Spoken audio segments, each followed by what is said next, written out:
Hi friends, welcome to Sujatha recipes. Friends, ఈరోజు ఈ వీడియోలో కందిపొడి ఎలా చేయాలో చూపించబోతున్నాను.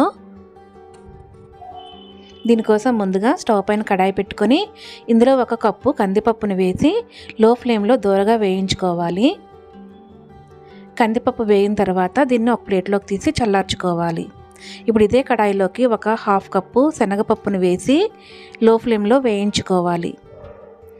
కలుపుతూ వేయించుకోవాలి. శనగపప్పు వేగిన తర్వాత దీనిని ఒక ప్లేట్లోకి తీసి చల్లార్చుకోవాలి.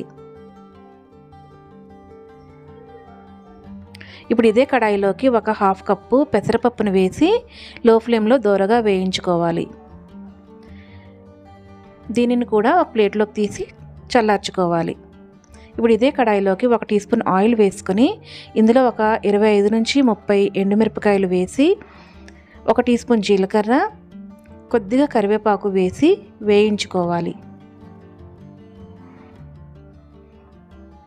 ఇప్పుడు స్టవ్ ఆఫ్ చేసుకొని ఒక ప్లేట్లోకి తీసి చల్లార్చుకోవాలి. ఇప్పుడు వీటన్నిటిని ఒక మిక్సీ జార్లో వేసుకోవాలి. ఇప్పుడు ఇందులో ఒక 1/2 టీ స్పూన్ ఇంగువ, రుచికి సరిపడా ఉప్పు వేసి మెత్తగా గ్రైండ్ చేసుకోవాలి.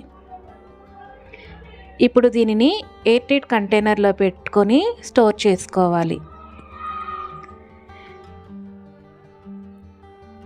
వేడివేడి అన్నంలో కొంచెం కందిపొడి వేసి దీనిపైన నెయ్యిని వేసి కలుపుకొని తింటే చాలా బాగుంటుంది. హెల్త్కి కూడా చాలా మంచిది. మీరు ట్రై చేయండి. మీకు ఎలా వచ్చిందో కమెంట్స్లో తెలియచేయండి. మీకు ఈ రెసిపీ నచ్చితే లైక్ చేయండి, షేర్ చేయండి, కమెంట్ చేయండి. అలాగే నా ఛానల్ని సబ్స్క్రైబ్ చేసుకోండి. Thanks for watching my video.